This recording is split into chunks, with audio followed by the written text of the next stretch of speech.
Assalamualaikum warahmatullahi wabarakatuh.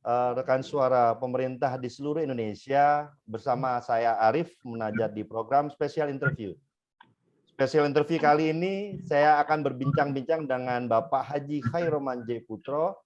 Beliau merupakan Ketua DPRD Kota Bekasi. Sebelum saya memulai, persilakan Bang Khairoman J. Putro atau biasa dipanggil atau disapa dengan Bang Choi untuk memperkenalkan diri dan juga menyapa rekan suara pemerintah di seluruh Indonesia dan sedikit bercerita tentang kondisi DPRD di Kota Bekasi saat ini. Silakan Bang Choi. Terima kasih Bang Arif. Assalamualaikum warahmatullahi wabarakatuh. Pemirsa super yang dirahmati Allah dan dicintai seluruh warga Kota Bekasi. Ini pertama kali bisa bertemu dengan Bang Arif di suara pemerintah ini. Bang Arif, memang DPRD sedang bebenah diri. Kita sedang ingin memberikan satu perubahan terkait dengan persepsi kinerja DPRD di Kota Bekasi ini. Kami menyadari bahwa DPRD mungkin menjadi bagian daripada politisi. Di tengah masyarakat sulit membedakan antara DPR RI, DPRD provinsi maupun DPRD gitu. Sehingga dianggapnya mungkin satu kluster yang sama, yaitu parlemen gitu ya. Dan memang harus diakui tuntutan masyarakat terhadap kinerja DPR, DPRD provinsi maupun DPRD hampir merata itu seragam. Itu mereka menghendaki bagaimana parlemen ini mampu menyuarakan suara rakyat, baik rakyat yang mereka berada dalam satu profesi tertentu, maupun rakyat jelata yang selama ini menjadi marginal dalam pertumbuhan kota. Dan DPRD Kota Bekasi ingin sekali untuk merubah persepsi masyarakat agar mereka mempercayai lembaga dewan sebagai lembaga yang tempat mereka menyampaikan pengaduan, komplain terhadap penyelenggaraan pemerintahan. Sekaligus kita berupaya dari masukan ini muncul gagasan-gagasan pemikiran untuk memperbaiki kinerja pemerintahan daerah kita. Disinilah yang kemudian kami menyampaikannya kepada wali kota. Kami ingin meningkatkan kinerja kami, maka jangan merasa baper kalau kemudian kami akan lebih ketat dalam mengawasi, lebih teliti dalam menyusun anggaran, termasuk bagaimana kita agak rewel dalam membicarakan tentang pembahasan rancangan peraturan daerah. Hal ini tentunya untuk mengembalikan kepercayaan masyarakat kepada DPRD, sehingga kita mencanangkan apa yang dinamakan dengan parlemen digital, Mas, atau digitalisasi parlemen, yaitu membuat e-parlemen, sebuah upaya kita untuk membuka pintu seluas-luasnya pada masyarakat dengan membuat banyak channeling dalam menyampaikan aspirasi, sekaligus juga untuk meningkatkan efektivitas dan efisiensi pekerjaan di DPRD. Kita ingin menerapkan karena memang belum sempurna sama sekali. Di office ada suatu bentuk bagaimana memasukkan seluruh proses surat menyurat administrasi di dalam penerimaan aspirasi, baik surat yang masuk maupun yang keluar dalam sistem parlemen, sehingga di office ini akan bisa menganalisa bagaimana tingkat kecepatan kita merespons sebuah aspirasi masyarakat yang masuk, baik secara formal dari audiensi maupun surat yang masuk di dewan. Lalu bagaimana dengan cepat kita quick respon bisa menjawab ataupun memberikan solusi terhadap permasalahan yang dihadapi. Yang kedua adalah e-meeting, yaitu mempercepat agar rapat dipastikan kita memiliki bahan digital, lalu kemudian terrecord dengan baik dalam e-arsip, teranalisa, lalu kemudian bisa merespon rapat dengan tindak lanjut dengan cepat. Semuanya merupakan bentuk daripada keinginan kita untuk membuka ruang seluas-luasnya agar masyarakat bisa menyampaikan aspirasinya, sekaligus bagaimana kita bisa mempermudah masyarakat menyelesaikan masalahnya yang didampingi, diadvokasi oleh lembaga DPRD. Mungkin sekilas itu, Mas Arif dan rekan-rekan pemirsa super yang dicintai. Oke, ngomong-ngomong menjadi ketua DPRD Kota Bekasi ini kan tentu kan banyak sekali pekerjaan-pekerjaannya lah ya. Kalau Iya, saat Mas. ini lagi progres program apa nih, Bang Choi ini? Kalau secara umum kita sedang membahas kebijakan umum anggaran dan plafon prioritas anggaran sementara tahun anggaran 2022, Mas, yaitu dalam rangka menyusun nantinya APBD Kota Bekasi 2022. Sementara dalam bentuk fungsi budgetingnya, sementara dalam bentuk legislasi kita masih menjalankan Pansus 18, 19, 20, termasuk juga Pansus 16 belum selesai. Banyak perda yang sedang kita susun, baik terkait masalah tata cara pendoman penyusunan program legislasi daerah, ada terkait dengan kota ramah lansia. Kita sedang merancang peran perda terkait dengan pondok pesantren, turunan dari undang-undang pondok pesantren, Mas, yang sudah disahkan oleh pemerintah pusat. Masih banyak lagi, Mas.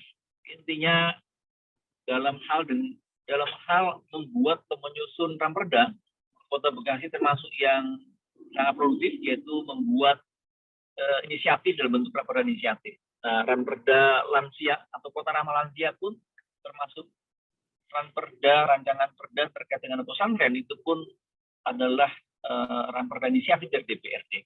Jadi dalam rangka merespon, mempercepat kebutuhan masyarakat terkait dengan payung hukum untuk mengatur aspek yang kami pandang dapat mempercepat pertumbuhan maupun pembangunan di Kota Bekasi.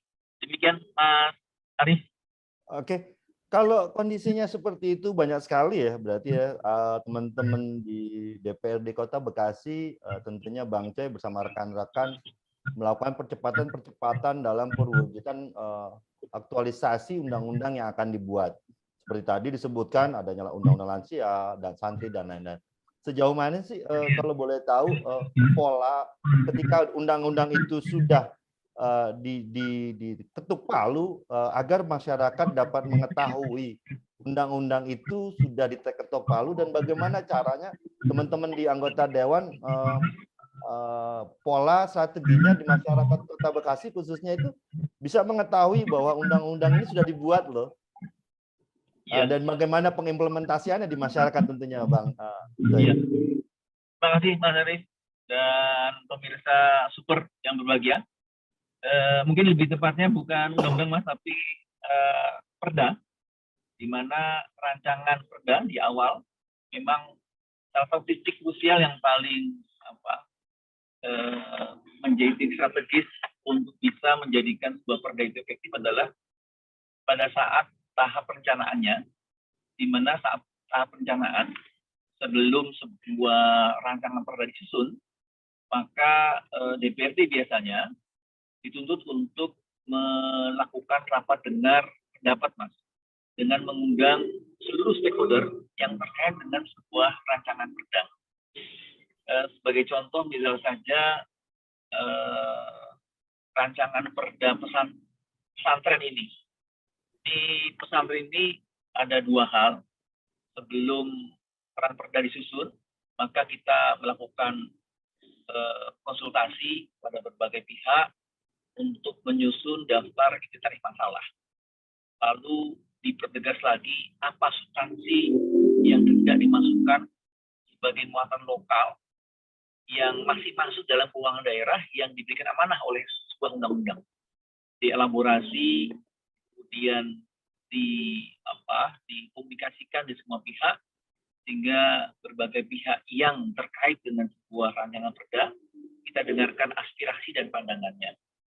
Hal ini tentunya dengan harapan ketika nanti rancangan perda itu kita susun naskah akademisnya, kemudian diajukan sebagai rancangan inisiatif perda dari DPRD, maka kita harapkan pembahasan selanjutnya dengan pihak eksekutif lebih mudah. Berikutnya ketika dia kemudian ditetapkan bersama-sama dengan eksekutif, karena memang merupakan kesepakatan antara DPR dengan wali kota secara politik, maka tidak mendapatkan penolakan atau ada pihak yang merasa dirugikan, belum didengar pandangannya pun gagasannya. Sehingga kita berharap benar-benar sebuah rancangan perda ketika hadir itu ditunggu-tunggu oleh masyarakat. Bukan rancangan perda yang ketika hadir malah menimbulkan kegaduhan, penolakan, karena merasa mereka tinggalkan dan bahkan merasa terbebankan dengan sebuah rancangan perda. Nah, memang menjadi krusialnya, Mas, ketika rancangan perda disahkan di sebuah rapat paripurna, lalu diajukan ke gubernur pun kemudian sudah memvalidasinya dan ditetapkan sebagai sebuah perda di lembar daerah, maka otomatis masyarakat dianggap tahu dengan perda tersebut. Nah, di satu sisi, perda memiliki fungsi pemaksa, sehingga aturan-aturan yang tertulis dalamnya, termasuk sanksinya itu akan berlaku secara efektif ketika di lembar daerahkan. Sebaliknya, tuntutan lebih lanjut adalah menjadi bahan evaluasi. Apakah ketika sudah di lembar daerahkan, masyarakat yang dari awal diajak untuk terlibat dalam perencanaan perda, menyusunnya, kemudian dibahas bersama-sama, itu kemudian memastikan bahwa perda yang mereka pahami adalah yang mereka sahkan saat itu. Nah, disinilah kemudian fungsinya, Mas, menjalin hubungan komunikasi yang dengan masyarakat, dan sekaligus yang kedua, dan sudah diperdakan dan lembar daerahkan, maka sosialisasi yang yang baik, yang efektif dibutuhkan agar masyarakat yang menjadi objek dari perda itu dapat memahami dan sekaligus menjalankan perda dengan sebaik-baiknya. Itu poin utamanya, Mas, kira-kira gambarannya. Oke, kalau masyarakat harus memahami, artinya harus ada message yang tersampaikan ya, bukan gitu ya Bang Coy ya, dari apa yang telah ditetapkan. Iya. Artinya bagaimana menyampaikan message itu agar masyarakat mengetahui ada perda baru dan bagaimana pengimplementasiannya. Artinya jangan sampai mungkin tiba-tiba masyarakat tidak mengetahui perda yang sudah diketuk gitu ya. Tiba-tiba, oh ternyata ada ini ya. Artinya jangan sampai terjadi sesuatu ya. Betul, Mas. Memang suatu perda kadang dibuat satu masa transisi sehingga sekalipun berlaku secara efektif saat di lembar daerahkan, maka biasanya diberikan juga keterangan masa transisi 1 tahun, sehingga diharapkan semua pihak dapat melaksanakannya dengan konsisten dan berlaku efektif sanksi misalnya sesudah 1 tahun. Nah, inilah yang kemudian dibutuhkan, yang paling utama adalah sosialisasi dan publikasi dengan berbagai channeling, Mas.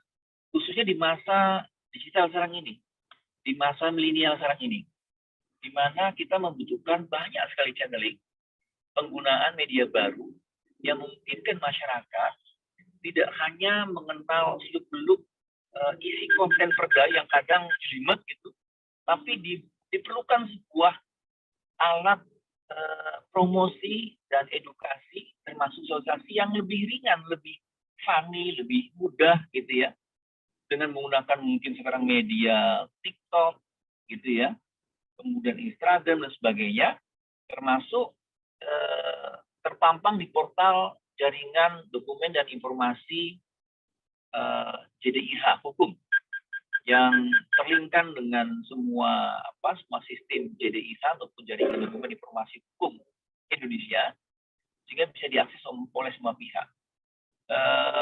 Tentunya ini dibutuhkan, termasuk bagaimana instansi terkait bisa mensosialisasikannya di level yang lebih kecil, yaitu melalui camat, lurah, lalu kemudian ketua RW, ketua RT. Nah, yang ini kelihatannya perlu kita perbaiki, Mas. Kita melihat sedikitnya sosialisasi yang disampaikan ke kalangan masyarakat bawah hingga Misal saja ya, ada berbagai leaflet yang bisa dibaca oleh ketua RT RW atau disosialisasikan sehingga sebuah perda bisa berlaku efektif. Contoh sederhananya Mas adalah yang terkait dengan pandemi ini.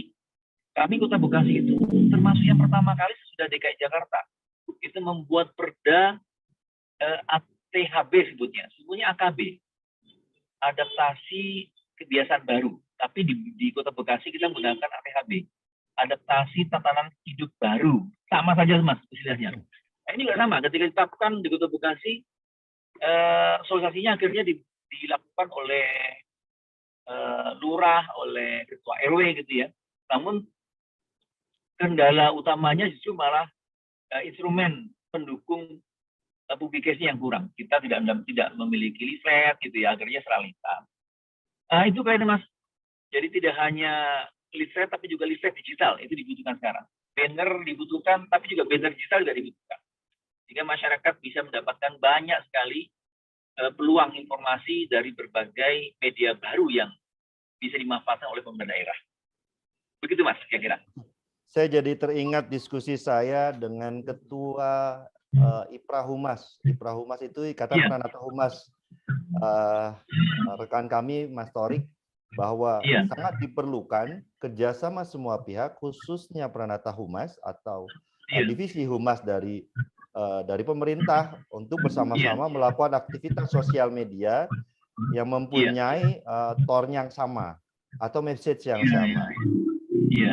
Akan lebih baik kalau saya melihat mungkin di teman-teman di SN di Kota Bekasi melakukan aktivitas sosial media untuk dapat dilakukan message tersebut tersampaikan. Artinya bahwa teman-teman ASN tersebut diharapkan mampu ikut berpartisipasi, bukan gitu ya Bang Coy ya?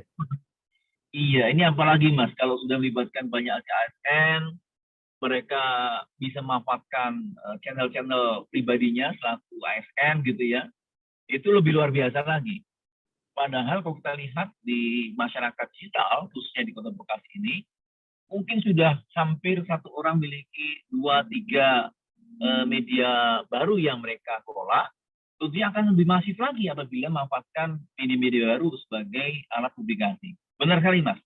Tinggal bagaimana kita merubah attitude dan habit gitu ya, agar terbiasa menjadikan setiap ASN menjadi juru kampanye program pemerintah daerah, pasti akan luar biasa. Benar Mas? Betul. Artinya bahwa bagaimana teman-teman ASN ini mengawal program dan juga aktivitas dari pemerintah agar tersampaikan kepada masyarakat. Dibikin lomba seru tuh Pak, lomba sosial media antar ASN untuk menyampaikan pesan tersebut. Terima kasih Mas atas idenya Mas. Tentunya ini menjadi satu pekerjaan tersendiri, di mana digitalisasi di pemerintahan daerah menjadi sesuatu yang tidak hanya urgen, namun mendesak untuk dilakukan. Hadirnya persentase yang lebih besar dari para generasi milenial maupun generasi Z yang hampir mendominasi 55% lebih di Kota Bekasi, tentunya mendesak munculnya pendekatan baru, baik dalam menyajikan informasi, termasuk membangun pola komunikasi baru dengan para warganya yang muda-muda ini. Benar Mbak, ini katanya Kota Bekasi katanya banyak bergerak untuk bisa menyajikan informasi yang sesuai dengan generasi milenial yang sedang dihadapi ini. Gitu Mas ya. Memang di dalam dunia komunikasi itu sendiri kan bagaimana kita memasuki alam pola pikir yang menjadi audiens kita gitu Pak ya.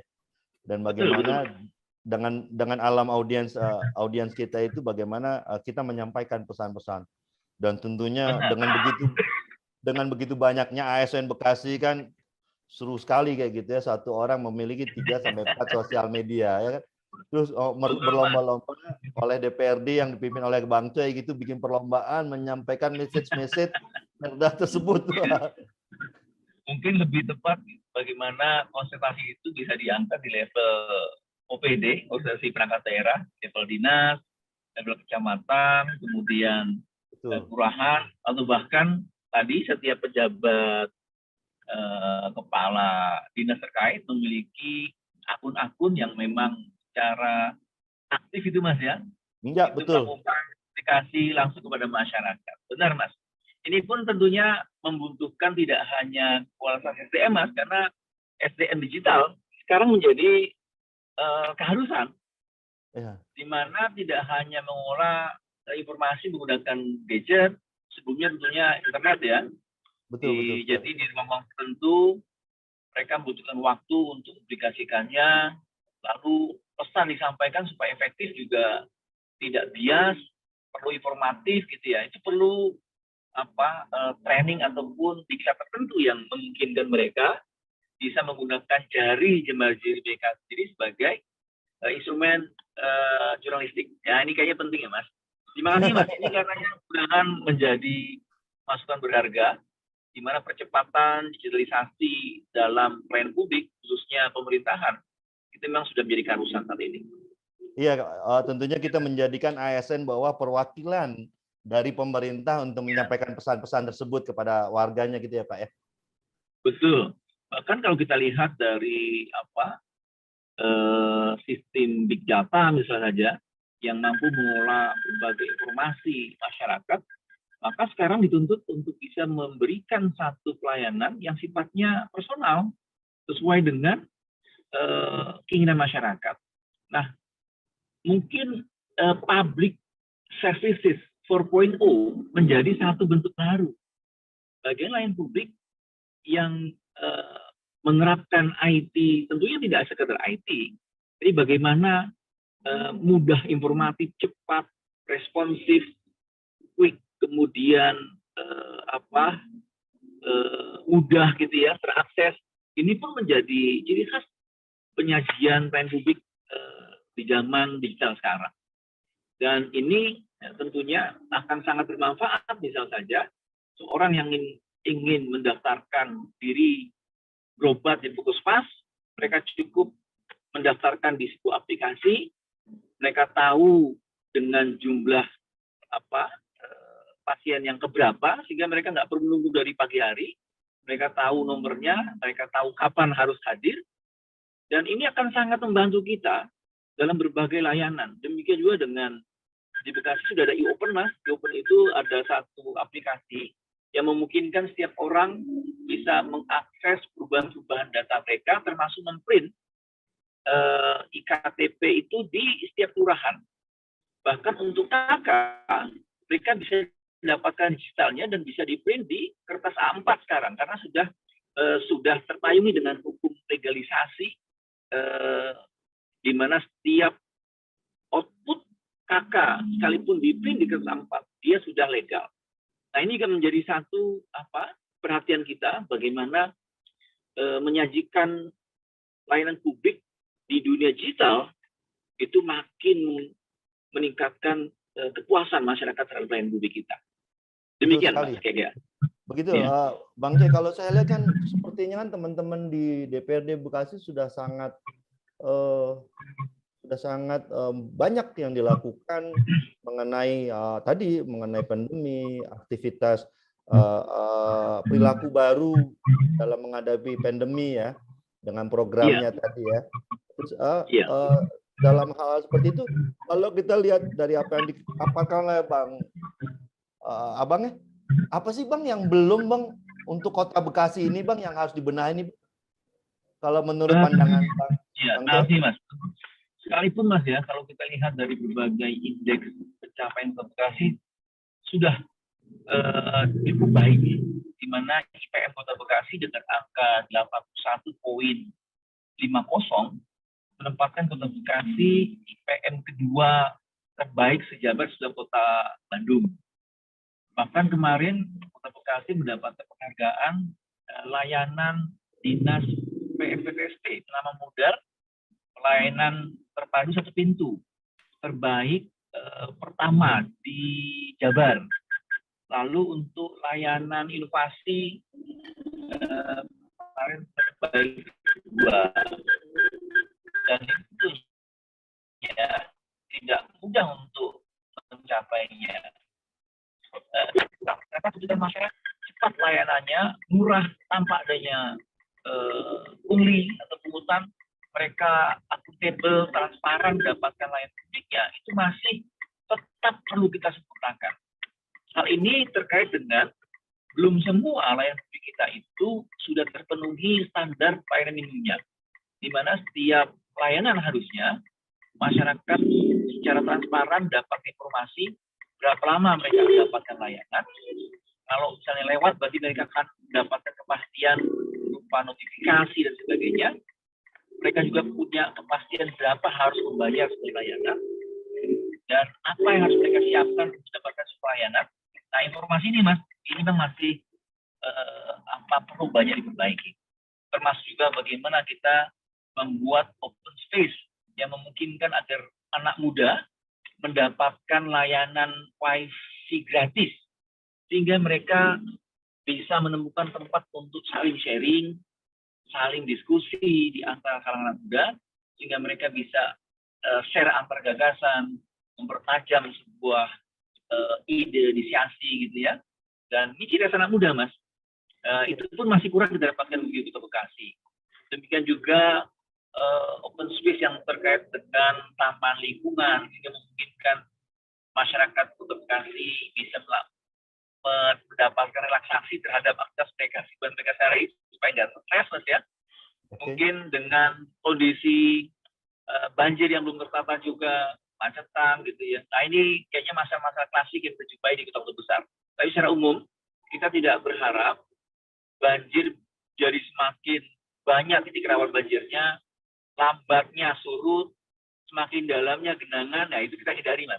Untuk itu memang perlu ada percepatan, kemudian pendekatan-pendekatan baru untuk memastikan tidak jadi tren yang semakin memburuk di kota Bekasi. Demikian kali ya, Mas.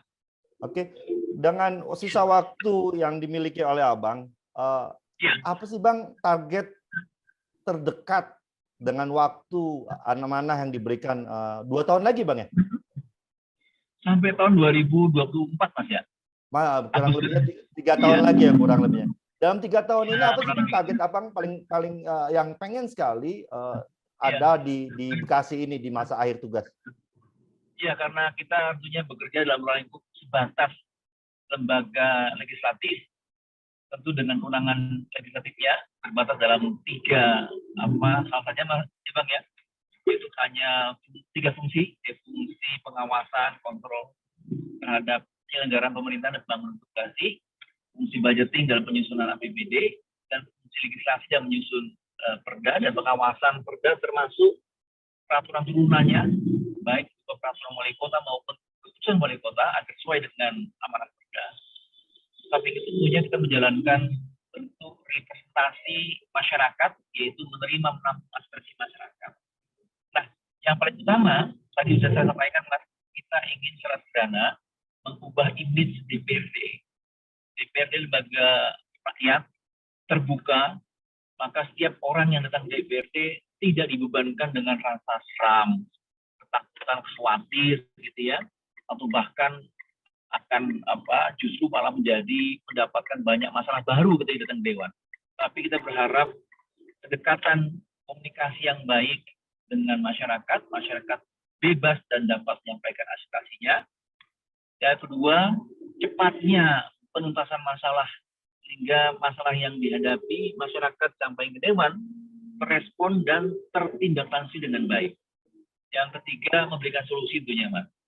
Baik dalam terkait dengan solusi jangka pendeknya, mungkin bisa selesai dengan sebuah kebijakan tertentu, komunikasi dengan pihak eksekutif, atau kebijakan jangka menengah, yaitu masih menunggu tidak lanjut pihak lain, lalu dievaluasi lagi, atau bahkan sampai setahun, karena memang untuk mengalokasikan sebuah anggaran, kita tahap asas yaitu perencanaan yang akan kita kerjakan tahun depan, itu harus kita rencanakan hari ini, Mas, tahun sebelumnya.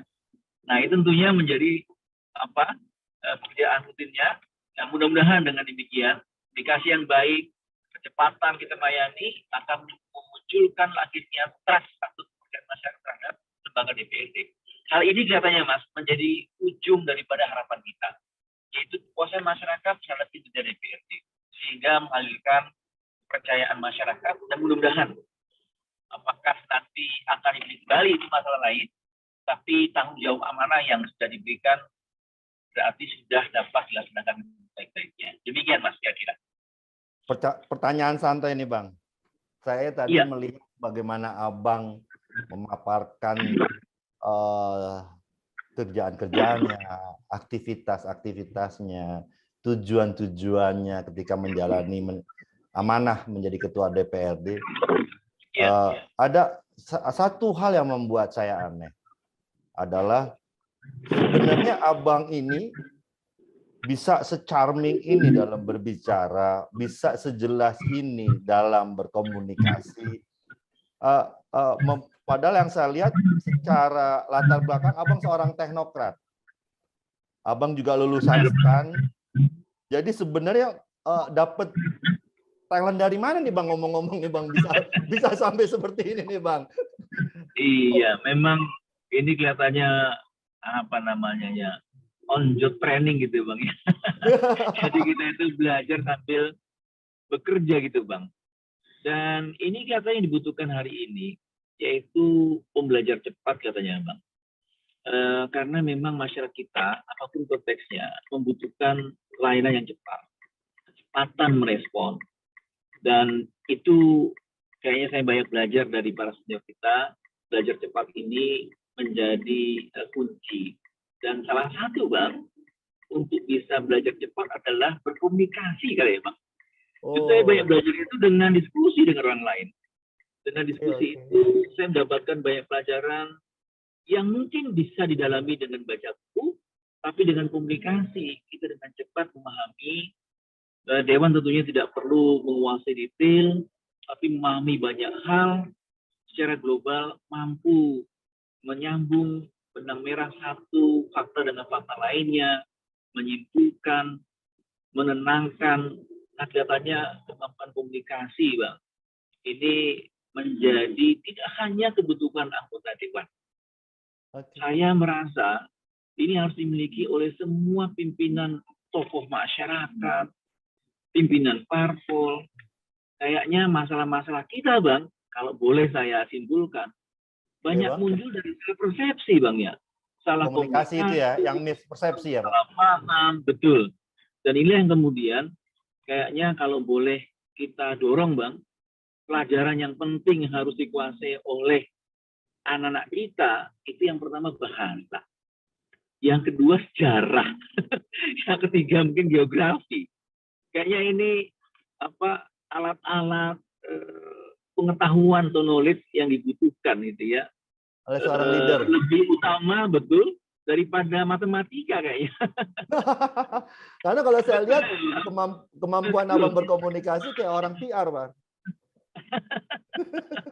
Padahal seorang teknokrat ya, Pak. Dari banyak orang itu, dari saya belajar dari Abang.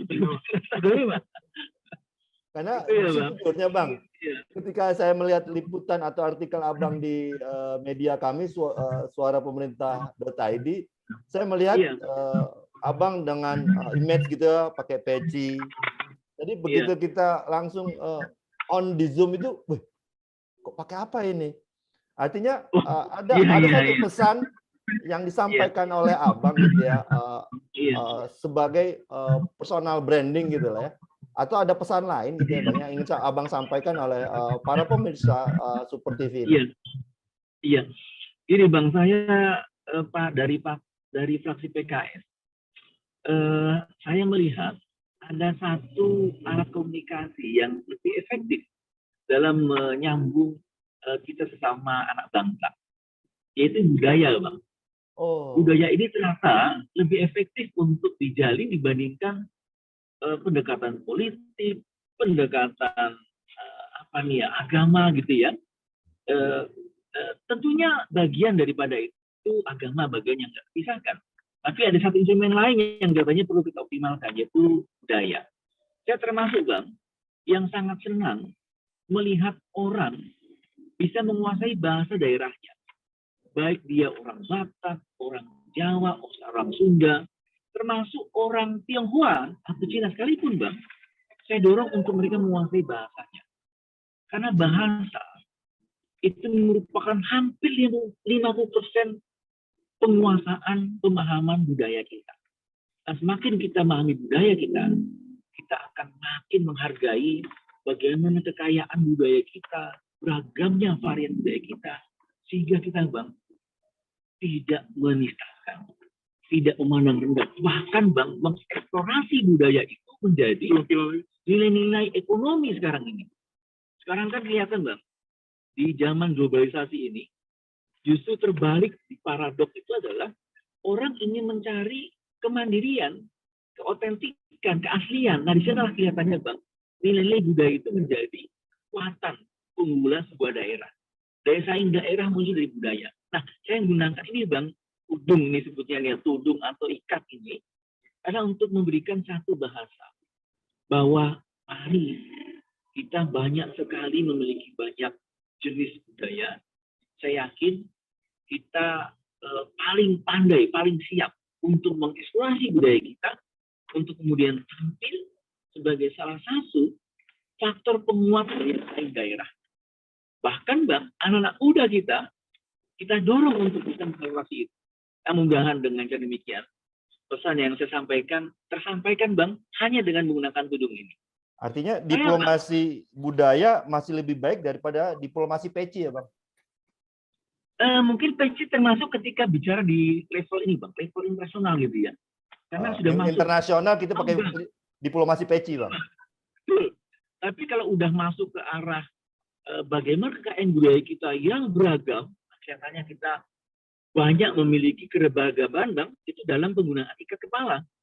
Dari Bali, dari Flores, dari semua daerah, ternyata punya, Bang, kepala ikat ini yang masing-masing berbeda.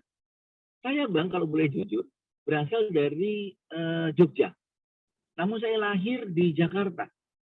Saya sendiri secara pribadi termasuk tutur bahasa Jawa yang pasif, karena hanya mendengar, memahami saja, tapi tidak aktif ya. Ini yang saya rasakan, saya punya gap dengan memahami budaya Jawa. Sehingga saya merasa alangkah baiknya anak-anak muda sekarang bisa menguasainya. Nah, dari 6 anak saya, Bang, ada satu yang kemudian kuliah di Malang, pulang-pulang malah bisa bahasa Jawa. Nah, saya senang sekali itu.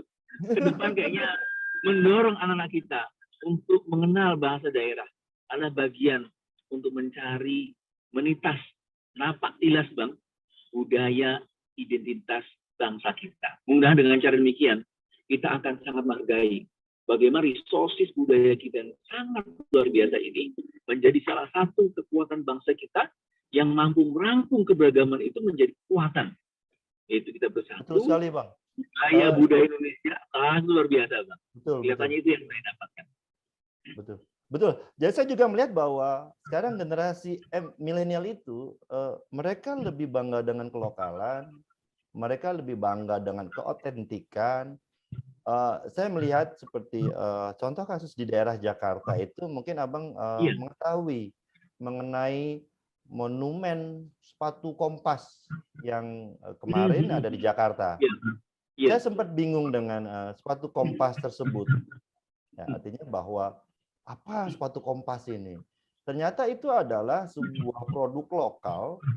Kalau saya bisa menarik pesannya adalah kelokalan, rasa nasionalisme, keotentikan sedang mewabah di kalangan generasi milenial. Dan saya bersyukur bahwa mereka ternyata lebih bangga menggunakan produk-produk lokal yang tentunya menjadi image atau gengsi mereka. Iya. Nah, artinya bahwa emang mungkin ke depan bahwa Indonesia akan hebat dengan kelokalannya, dengan keotentikannya, dengan sejarahnya atau dengan budayanya.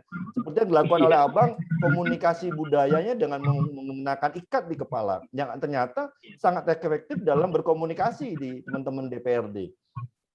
Seperti itu, Bang. Ini salah satu, betul, Bang, ya. Emang salah satu saja, Bang. Saya melihat tentunya ada banyak cara untuk bisa menyambung komunikasi antar anak bangsa kita.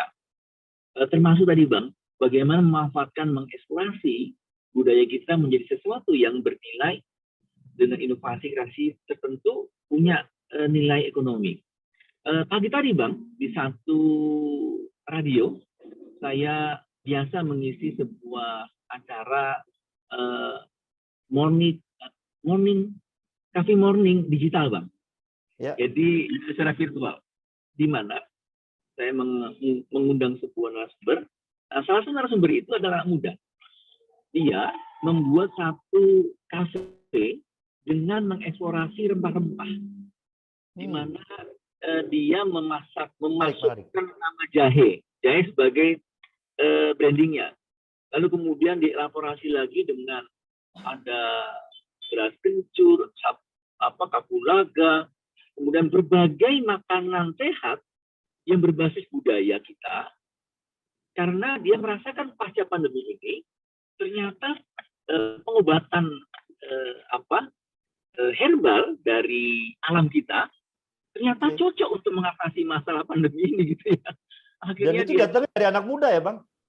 Anak muda Bang. Dia pernah bekerja 1,5 tahun, lalu kemudian dia ingin mencoba, dia berani untuk mencoba sesuatu yang baru, dia buat kafe, namanya Teras Jahe di Galapung, dan berhasil. Menarik Bang, dia hanya mengemas makanannya dengan pecel gitu ya, tapi suasana hadirnya suasana tradisional gitu, yang mungkin di luar mainstream. Kan kita globalisasi itu kan banyak orang laba yang sifatnya itu global gitu ya di Indonesia ini. Justru anak-anak muda ingin mencari sesuatu, mereka mencari identitas otentik apa yang kemudian cocok dengan mereka. Nah kelihatannya Bang, tampilnya anak-anak muda yang kreatif, mampu atau berani mengambil risiko dengan menghadirkan sesuatu yang sifatnya lokal gitu ya, di mereka eksplorasi, membuat satu brand sendiri diterima di kalangan mereka. Nah saya lihat Bang, kayaknya hadirnya keberanian seperti ini yang dengan kreativitas inovasinya, saya pernah ketemu juga dengan seorang muda yang ia menemukan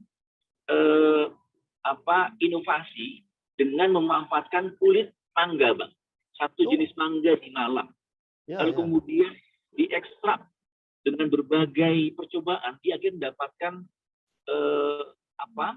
pewangi mangga yang dimasukkan di kopi. Akhirnya kopinya itu rasa mangga khas Malang itu. Dan itu menjadi brand yang kemudian menjadi temuan, dan hasil temuan tersebut dia ekspor, dia mendapatkan beberapa penghargaan, namanya Faiz Arsyad gitu. Dia dapat penghargaan di berbagai kejuaraan internasional terkait dengan inovasi tersebut. Nah, itu anak muda juga. Dan disinilah kemudian saya melihat luar biasa sekali bagaimana peran pemerintah daerah yang mampu memfasilitasi munculnya kreativitas anak muda. Nah, ini kelihatannya yang menjadi catatan kita hari ini.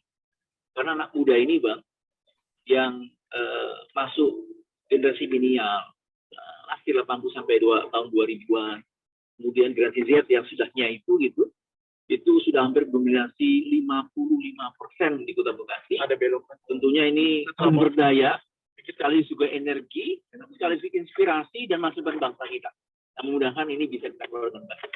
Itu kali Bang kira-kira. Oke, kelihatannya kita harus kapan-kapan kopi darat nih Bang. Semakin lama ngomong sama Abang nih, kelihatannya semakin menarik diskusinya.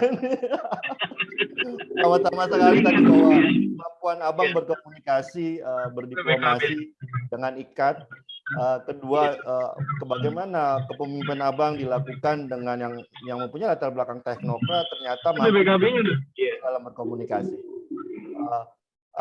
Sebelum kita mengakhiri special interview kita ini, Bang, saya pengen Abang jawab dengan cepat, Bang. Iya. Pertanyaan saya, 3 kata buat Bekasi apa? Modern, muda, hebat. Itu Bang. Semoga seperti itu Bang. Amin ya Allah. Oke. Sekarang 3 kata Bang buat Suara Pemerintah TV. Iya. Mencerdaskan, mencerahkan, terpercaya. Itu Bang. Amin. Memang kalau boleh saya sedikit memberikan informasi kepada Abang bahwa suarapemerintah.id ini kita bercita-cita bagaimana memperlakukan pemerintah itu Iya. seperti brand, Iya. yaitu inovasinya, terobosannya, dan juga kampanye atau aktivitasnya. Harapan kami bahwa Indonesia ke depan menjadi Indonesia yang baik, Indonesia yang mempunyai harapan, Indonesia yang bisa berhasil dan besar dengan keotentikannya, dengan keoriginalannya, dan juga dengan sejarah dan budayanya. Iya. Seperti itu kurang lebih. Benar, Bang. Iya, terima kasih, Bang. Ini Oke. tentunya menjadi diskusi yang mencerahkan. Mudah-mudahan siapapun yang mendengarnya bisa memberikan masukan, Bang. Karena apa yang Ya, betul, tersampaikan Bang. jadi masih ada kelemahan. Kemudian Oke, dengan cara sama-sama, Bang. kita saling sharing, kita tukar gagasan akan semakin menajamkan dan menghebatkan kita semua, Bang. Kita wajib menghebatkan tidak hanya diri, namun juga orang lain. Sehingga kemudian kita bersama menjadi orang-orang yang beriman, Bang. Mudah-mudahan kolaborasi ini bisa menjadi budaya kita ke depan. Amin, Terima kasih, amin, Bang. ya Allah, barakallah.